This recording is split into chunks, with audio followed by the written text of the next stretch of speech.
everybody. I'm Kate Osborne, and welcome to Sorry I Missed This, the show where we talk about all things communication, relationships, intimacy, and sex with ADHD. Today's show is going to be formatted a little differently than what you're used to because we are breaking down sensory processing differences and how they can affect communication and relationships with ADHD. To open this week's episode, I have kind of an embarrassing and funny story for you. Literally last night, I was teaching a class for about 50 young people about ADHD and intimacy and communication. And one of the things that I always really like to highlight when I'm having these conversations is the importance of understanding our sensory systems and how our sensory systems, like proprioception, interoception, and our vestibular systems, can impact and affect our communication and our relationships, right? And so I'm info dumping about the importance of proprioception and interoception. And sometimes it's hard for me to know if I have to pee or not. And this lovely young woman in the back of the class raises her hand and she's like, I don't understand how any of this is related to relationships or communication at all. And it really made me pause because I think I have gotten so used to these conversations. I've gotten so interested in these topics that I think sometimes I tend to approach it from of course, everybody knows this. Of course, everybody understands this. And I realized that was a flaw in my teaching style. And so in going into this episode and having this incredible conversation, I wanted to sort of clarify and explain why understanding this stuff is important. And what it comes down to is that what is going on with you internally and externally impacts how we communicate. If you struggle with something like interoception, which means you'll learn in this episode, but it means interpreting your body signals, right? Am I hungry? Am I thirsty? Am I tired? Am I cold? If you struggle to feel those things, and then you find yourself emotionally dysregulated, and then you find yourself in a really tough conversation with your partner, not knowing that actually you're not mad at them, you're just hungry and you need a snack, that can impact dramatically our communication. And the same thing goes with our vestibular system. When our vestibular system is overridden, it becomes sometimes overwhelming for some folks with ADHD to communicate effectively. There's emotional dysregulation involved. There's discomfort involved. There is a feeling of there's something bad going on inside me and I'm not quite sure what it is, but I know that it's coming out in a way that is impacting our ability to communicate openly, honestly, and vulnerably with each other. So I kind of outlined that for the kids last night and they were like, oh, that makes a lot more sense. And so in moving into this fabulous conversation that I had with our amazing guests, I wanted to sort of name that and explain that because we're going to go into depth on these sensory systems and what they are and how they function in our bodies. But I wanted to make sure that going into this conversation, you had that thread laid out for you because if a room full of people don't understand it, maybe I could have done a better job. So joining me today is Anita Robertson, author of ADHD and Us, a couple's guide to loving and living with adult ADHD. Anita is also a licensed clinical social worker. She's a social justice advocate on both the local and national level. She's a couples therapist and coach, and we are so excited to welcome her to the podcast today.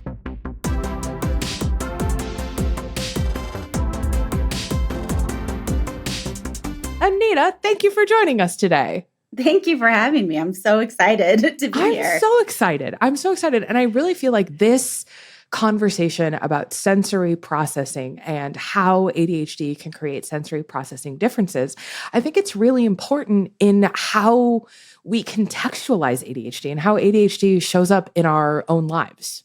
Yes. And it's kind of been my own little hyper-focus and passion project because I discovered all of this because of my kid. And I always get surprised why people aren't so excited. And this seems like the most obvious thing to do. So first off, 101 class, 101 level, can you start just by defining what exactly is a sensory difference? So we all learned in school, our 5 senses, right? And so if you think about it, there's certain people that when if you've been to Meow Wolf, for example, there's lots of lights and sounds and all these different experiences. Some people are like, woo, my kid went in there. He was like a cat on catnip. It was the fuel for his brain he didn't know he needed. And for our listeners who don't know what Meow Wolf is this massive art installation that is it's like the size of a warehouse. And you go in and just every room is different. And there's little stories and little puzzles that you have to solve. evolve and all of the art is interactive and it is completely overwhelming. And the last time I went, I lasted 25 minutes. So there's things that people tend to get more overwhelmed or they're like, ooh, I need more of it. Right. And so I think we can kind of look at like our own, what we know of our senses and say like, oh, it makes sense that there's on a range. Like, some things don't bother me, but bother other people. Certain touches, like smells, we all have a spectrum, and some people, like a lot of the majority, will fit in. Like the world is kind of made for those people to tolerate those senses. And then the interesting thing is that we have 3 hidden sensory systems, and those are the ones that I think are really helpful for people to know. So when you're starting to meet your sensory needs and understanding what are the brain differences and what are your sensory differences, then you'll be able to get your body the fuel that it needs, right? And so how I kind of explain it sometimes to clients or the non-ADHD partner is, it's like hunger or sleep, right? Like some people can go off of 6 or 7 hours of sleep and they are truly fine. And other people need like 9 or 10 to be functional. One isn't like better or worse. It's just different. But knowing what you need in order to function helps you be successful. And so when you understand what are the sensory systems, the hidden ones, especially because we kind of know and have learned the other 5, it makes it so much easier, and it impacts that communication between individuals, relationships, school, classroom, all of that stuff so much that it's why I love doing what I do, love working with people and giving them the tools, and they're like, oh my gosh, this works. And one thing that I do want to highlight or ask you about, I guess, is when we talk about sensory differences, there's different ways that they can affect people, right? So for some people, they might be very overactive. For others, they might be underactive. That's right? I'm not off base. Yeah. So they've kind of started switching the language into like over responsive or under responsive systems. Mm-hmm. So you might have heard it of a sensory seeker. It's like you see the stereotypical kid that's like crashing into things and running and spinning and like, hitting, like doesn't know their own strength type deal. Mm-hmm. So those are the sensory seekers, but that's really saying that you have an under responsive system. So it's like you're eating, but you're not getting the nutrition. So you just need more and more and more of those calories. And so that's what your body is actually looking for. And then you have these over responsive systems. So it's like, for example, like people, when they feel wet, some people can like tolerate it and other people can't. And so it's like your system like is overreacting. So everything feels really big. And a lot of times this is actually a source of like sensory based anxiety, and using the sensory tools is so much better than any of the behavioral models that we have in mental health.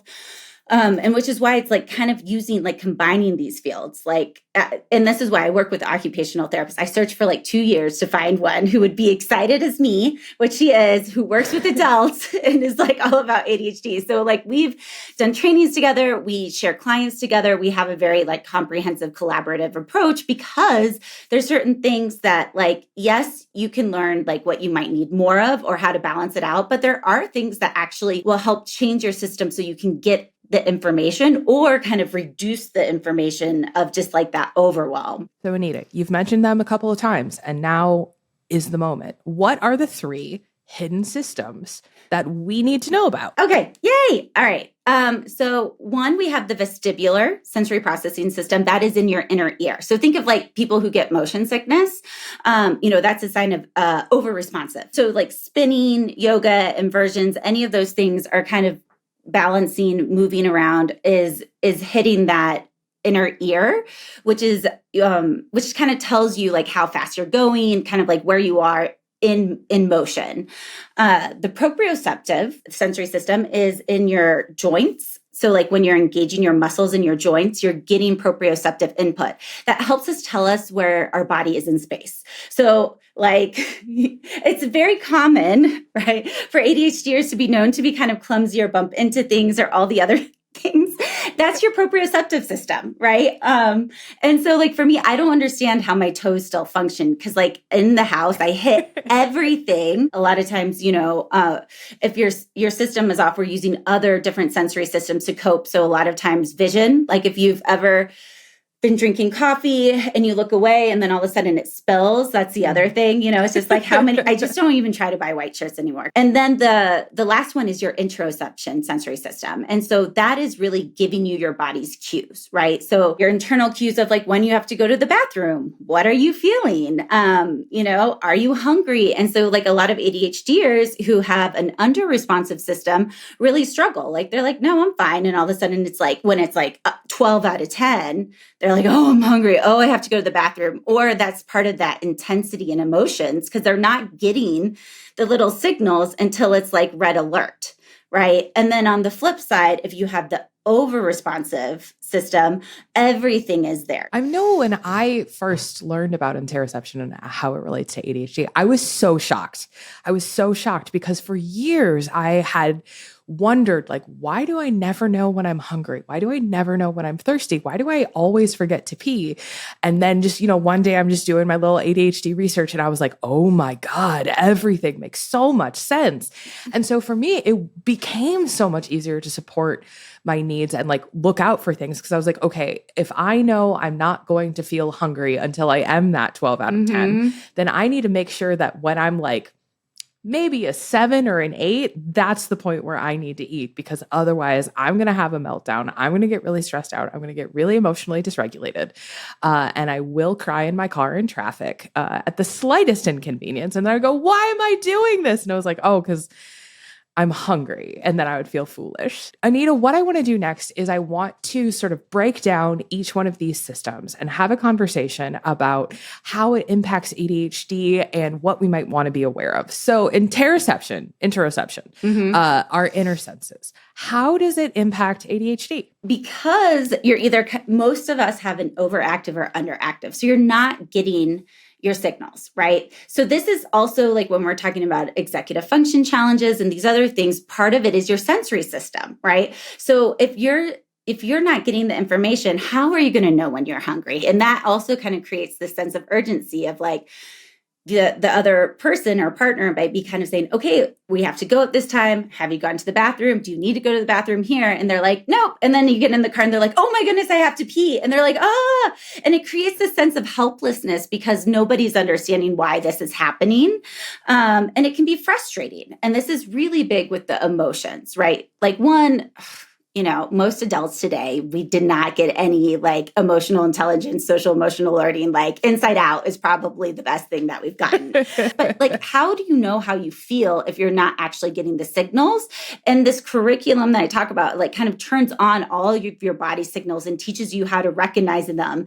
And then it's like a game where you're like, oh, when this, and this equals this. I would say though, it's really like the emotions is I think the biggest one when you're talking about communication. And then that other thing where it's like either everything's like too much, so you have to go pee all the time, right? It's like you don't really have to pee, but it's like you think you do or you're worried about it. So it's just like if you have those friends that are just like, oh, wait, like every 30 minutes, they're kind of hard to travel with sometimes, just because you just add like 2 hours and stops, bathroom break stops. I am that person. It's fine. I'm sorry. All of my friends who travel with me.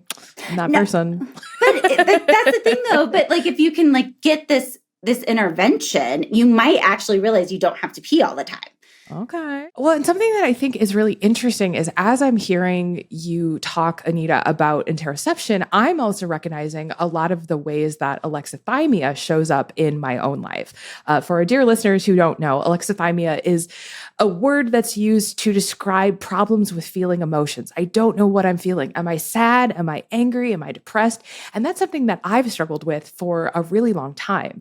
And so it's really interesting to me to see how closely paralleled interoception and alexithymia can be, because if you're hungry and you're emotionally dysregulated, but you also don't exactly know how you're feeling about it, that can result in a lot of impact to relationships. Yeah. And I think it's a good segue to also recognize that like a lot of people who have ADHD, for example, it doesn't mean that they don't have anything else going on. Mm-hmm. And that sensory processing is a baseline on so many different things. Like right now, it's currently in the medical diagnosis just under autism. So it's been really well studied under autism.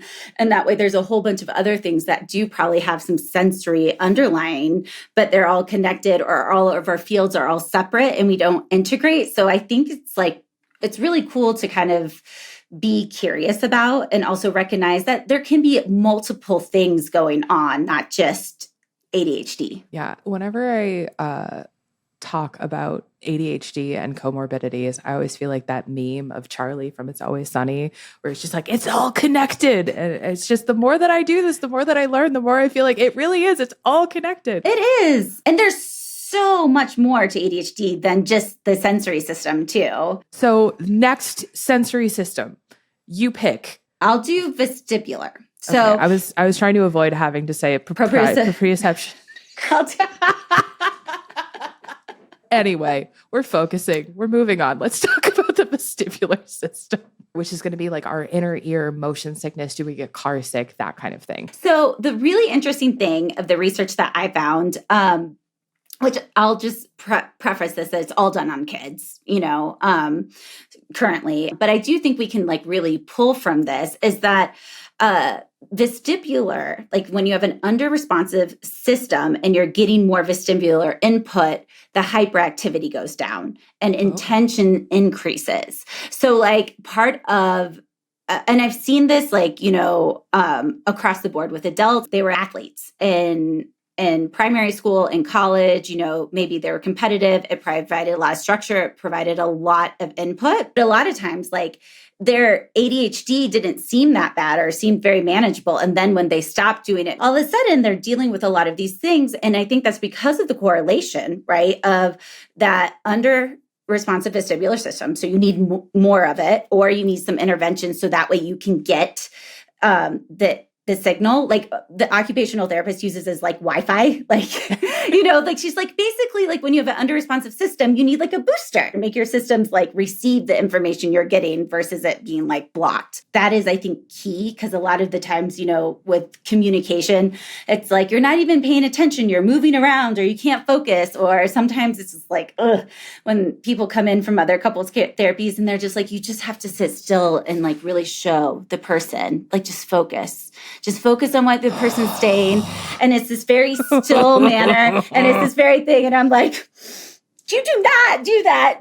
Like you're setting the person up to fail. Both of them. You're just setting them up to be frustrated. It's really fascinating how directly you can draw a line between I need to move my body to regulate, I need to move about, right? Mm-hmm. And then how that can absolutely affect communication, how it can absolutely impact relationships. If you're sitting in couples therapy and you're fidgeting all the way through it because you're, quote unquote, not interested or you're not paying attention. Mm-hmm. It's like, no, I can either pay attention or look like I'm paying attention, but I really can't do both. Yeah, then you can't listen. Yeah, and that's one that I run into so often is just differences in communication styles and how it impacts these preconceived notions that we have of, well, I feel like my partner isn't listening to me. I feel like my partner isn't doing a good enough job, giving me attention when I come home from work. And it's like, no, their attention is movable. It deals with that like vestibular, like need mm-hmm. to move and process physically.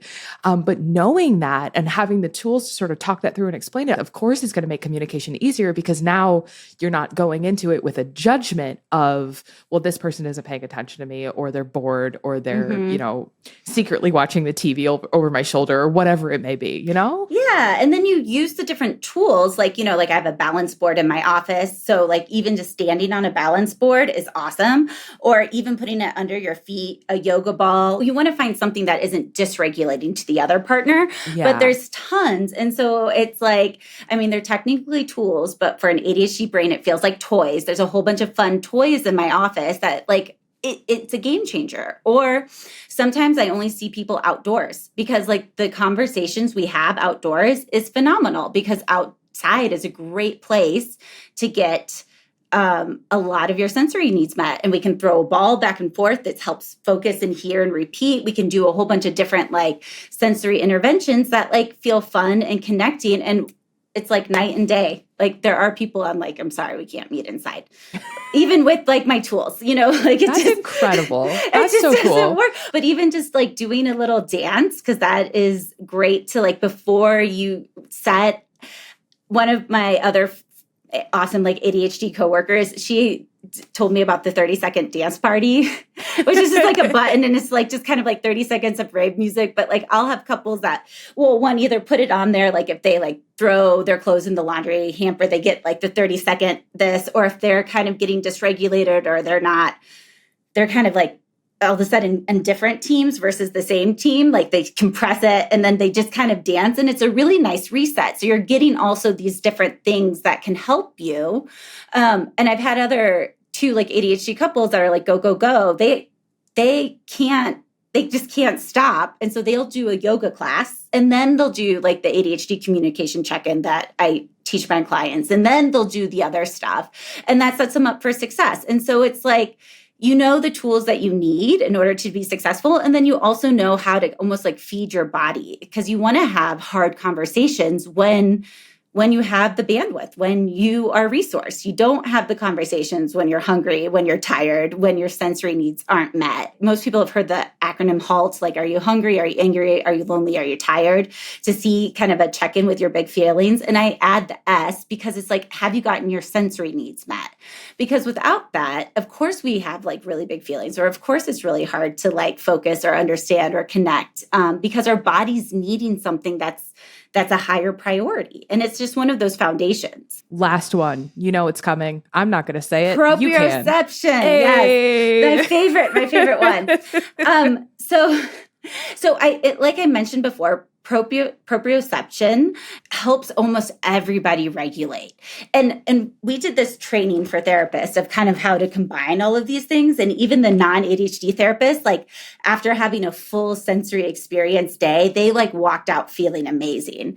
And so proprioception, like even those neatos, like the little squeeze stress balls, like that's the harder it is to squeeze, the more proprioception you're getting. It gives you something to do. It gives you something like, it gives you that feedback. It helps you feel your body and in space. And I think with combining it with the interoception, that's also a part of time blindness. Like when you're having like time perception differences, it's also partly because you're not feeling your body, like the two systems in space, having time pass, those types of things. So understanding, I think, the sensory causes helps you actually meet those needs. So you don't need as many systems and workarounds because you're actually kind of setting your body up for success. It's also really interesting to me, like in the work that I do specifically with ADHD and sex, that shows up a lot. That need for sensory involvement, that need for that proprioception. Every time. Proprioception. We got it. Oh yeah. Well, I did a whole thing on sensory and ADHD and sex and how you combine it and why some of these things are really important, right? Why it can be hard to like even receive the information, or why, yes, I could talk about that all day long. But like, so this is also one of those things where it's like, maybe you like sit across the couch when you talk and you give each other foot rubs, right? You're receiving and getting a lot of that proprioception. Or like for the vestibular, like you're in a hammock, right? Or a swing or rocking chair. Yeah. This is a true story, Anita. Getting a hammock saved my relationship. Like I became such a better person once I owned a hammock, and I would go outside and I would just be in the sun with my dog for 15 minutes, and I would like rock on my hammock and I would just go inside and I would feel like a completely different person. And for so long, I thought I was just being like goofy. I was like, you have just ascribed this importance to this thing that is not there. And then once I started learning about this, I was like, oh, I see. I was regulating and I didn't even know that I was. Yeah, exactly. And so that's why I would be like, for the other person, I'm like, okay, well, did it work?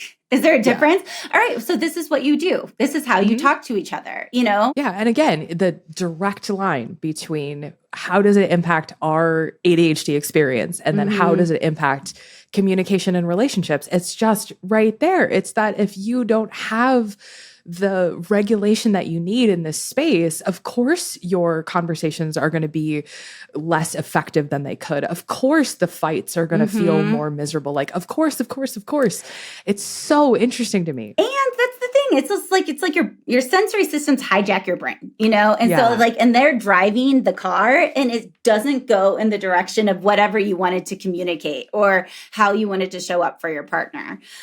Which is why I think it's so important to utilize, one, have a basic understanding of your sensory needs. And then you're using the tools like hugging, connecting with your partner. So many times, we're that internal motor, which is coming probably from that lack of vestibular input. That's like, okay, we're coming in and we used to go over here and we have to do all these things and we used to do all these things. That's how I used to be, right, with my partner, which would be very dysregulating. And he's like, no, come here, give me a big hug and all this other stuff. And it's the big hugs are such good resets because you're getting that proprioceptive input.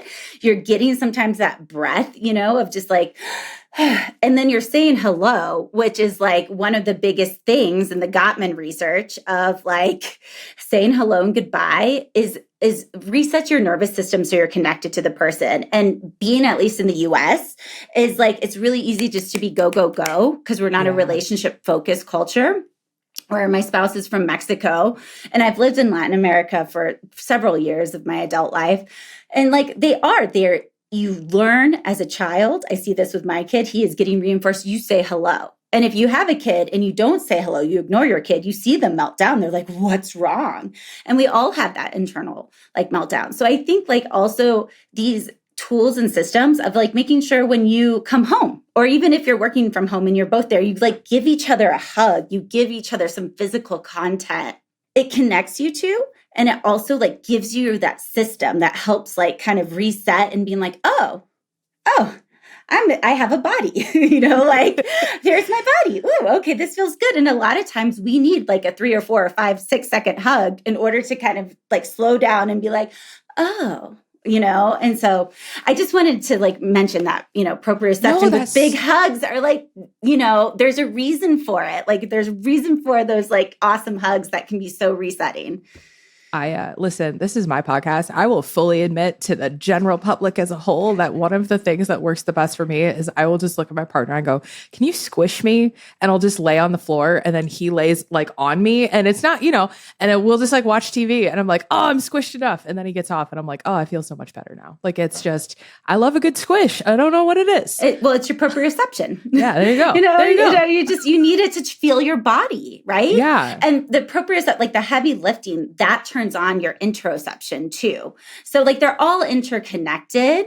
But yeah, a lot of these great tools that people do these write-offs, right? Of well, it's not that big of a deal. I don't need it. So why would you need it? You can just eat a granola bar and it's fine. No, it's not fine for everybody, or your system isn't working. And so it's easy to dismiss. But when you make these small changes, it has such a huge impact. And I think, with ADHD, you need that breakdown and guidance and support. And then also for the person who doesn't have ADHD, they kind of need it to be broken down in order for them to get on board. And then it still doesn't necessarily make sense to their brain, but I'm but you like the result? Okay. So I guess then the last question, Anita, is then how do we figure out what those needs are? How do we identify them? What are the skills that we can use? How do we start this process of identifying, learning, growing? Okay. So there are little sensory quizzes online, and then you at least get an idea of kind of maybe what's over responsive or under responsive, but it's all just trial and error, right? So something simple, if we're talking about communication, try a walk and talk. Go outside and see, is there a difference, right? Is there a difference? Are you not going to your phone for stimulation all the time? Do you feel more connected? So have a clear check-in or goal and just do an experiment, make it fun. Sit on a yoga ball. If you're coming to the Chad ADHD conference, come to ours because we're going to bring as many toys, AKA tools, to give people this idea of what it is. I also have adults and couples go into some of my favorite toy stores and that have good sensory systems. Even just going around and playing, what feels good to your body, what doesn't feel good, and that's going to give you some information. right? So if like being in a hammock, like you said, is so regulatory to you, great, you have an under-responsive vestibular system. And so doing things that like increase that is probably going to be helpful for you just to start off for the day, right? So like if you want to talk to somebody and it's really important, get in your swing, get in a hammock, get in a 2-person hammock, and you just are, and see what happens, see how it goes. And that's the information that you need to be able to do that. And I also have like on my blog, a very basic one too, that's geared more towards kids, but it is also for adults with like some links on Amazon that you can just try some of these tools. But I think, going and exploring, being curious about your needs. And if you don't know how to figure it out, then that's a sign to like go see somebody who specializes in that. Just try them out and see what it is. And you don't need to know really like, oh, this is my proprioception or not. Like just, oh, this feels good. I do better when this happens. I don't do better when this happens. If you have a partner, they'll give you some feedback too. If you can't even tell, they'll be like, oh no, this went way better. Like I felt like you heard me. I felt this. And they're like, really? And then just doing that more on a consistent basis will help. Because like, the whole reason I got into this whole world is because while I was taking my kid for some other things and they were helping with the sensory system, some of the other like meltdowns, all this other stuff, he was not sleeping through the night and he was almost 3 years old. And because these things are correlated, which I didn't know, I just mentioned to like the occupational therapist, I was like, oh yeah, we're really tired. Like he's really trying to go to sleep, but it takes him a couple hours. He's just like kicking the wall. And she's like, oh, well, he's just needing some proprioception input. And I was like, huh? And so she's like, okay, let's just try this routine. So we did a 10-minute routine. Immediately, it went from an hour to 2 hours of putting him to bed to under 30 minutes for him to fall asleep. 3 weeks into that, he started sleeping through the night. And I was just like, after 3 years of sleep deprivation, I was like, why? Why have I been suffering? You don't need to feel like you need to be an expert, but understanding and just trying some of these sensory strategies. And then that gives you information. And if you get these little needs met over time, it makes just like a huge, huge difference. Anita, this has been such an incredible conversation. I'm so grateful for your time. Please tell the people where they can find you. So my website is just my name, AnitaRobertson.com. And so any of my offerings, I have a whole ADHD resource page that has blogs, other resources, my favorite type of thing, where you can find some of my online courses or like my ADHD relationship courses that are based off of my book, ADHD and Us, but use really fun technology and group support. And then on social media, which I don't post that much, but I think it's Anita Robertson LCSW on like Facebook, Instagram. I'm on TikTok every once in a while. So I've heard good things. Anita, thank you so much for being here. Anita Robertson, author of ADHD and Us, licensed clinical social worker, therapist, coach, general all-around knower of things. Thank you so much for being here. This was a fantastic episode. And have a good rest of your day. I can never think of a good closer. Thank you for listening. Anything mentioned in the episode will be linked in the show notes with more resources. Have a question, comment, burning story you'd like to share? Email me at sorryimissedthis@understood.org. This show is brought to you by understood.org. Understood is a nonprofit organization dedicated to empowering people with learning and thinking differences like ADHD and dyslexia. Learn more at understood.org. Sorry I Missed This is produced and edited by Jessamine Molly and Margie DeSantis. Our theme music was written by Justin D. Wright, who also mixes the show. Alana Milner is our supervising producer. Brianna Berry is our production director. Neil Drumming is our editorial director. For Understood.org, our executive directors are Laura Key, Scott Koshier, and Seth Melnick. I'm your host, Kate Osborne. Thank you so much for listening. Remember to be kind to yourself, remember to be kind to others, and I'll see you again soon.